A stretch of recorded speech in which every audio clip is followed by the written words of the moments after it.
So it's the putting your characters in something that people can relate to is, there's an easy way to do it. Yeah.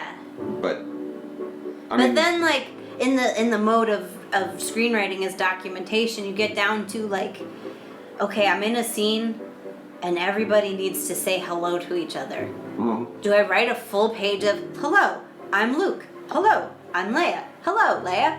This is Chewie. Hi, Chewie. And, like, I had to write through a couple of those. And I told you I would be typing, be like, I hate this.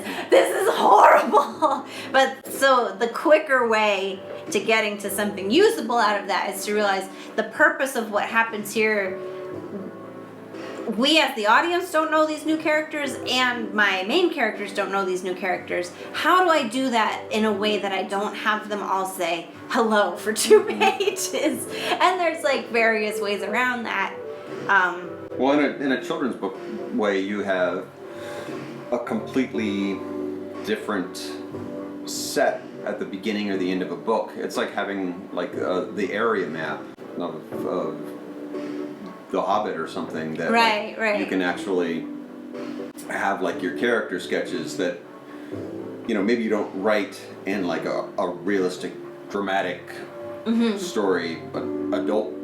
Here's real characters, and they have like real things. You're not going to draw up, you know, what are my character charts for Harry and Sally? Well, Harry's 5 foot tall, and like you don't need to do that. But like when you have the Marvel Universe or Star Wars, it almost like you have a deep desire to get that trading card that has like, well, Colossus is 6'9" and at his greatest strength, and baseball cards. And you don't have to write that out in exposition dialogue.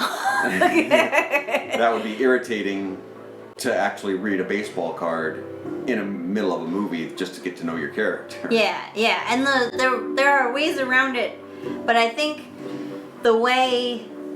Because even if it was a documentary, if we decided to, like our early idea is to make a documentary here in China, and we found like a family that we wanted to follow around, and that was like, I mean, you see it today in like a lot of like really hip like Deadpool kind of like movies, or movies attempting to do that, where like they give you the new characters introduced and like stop with like the bullets flying by them and the that's what I was gonna say. Is one solution to that, the hello problem, is some kind of super stylized comic book that like interrupts the naturalistic flow of the story.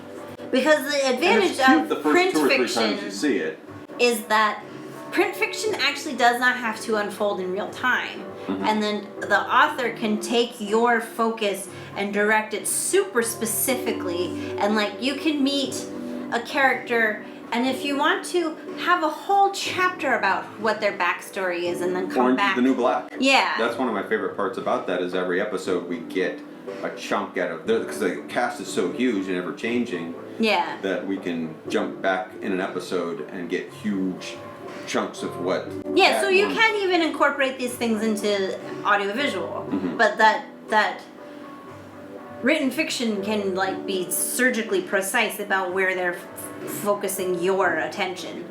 Whereas the movie, like you're gonna have a whole. I mean, you can be precise about that too, but there's more like visual trickery. Like if you have a room full of people, I'm watching the entire room full of people. And if events are unfolding in real time, more or less, we have to sit through all those hellos. And so that's actually the less stylized solution is don't make the scene unfold in real time. And better yet, have these characters be introduced at different times. Never introduce a big group of characters at once.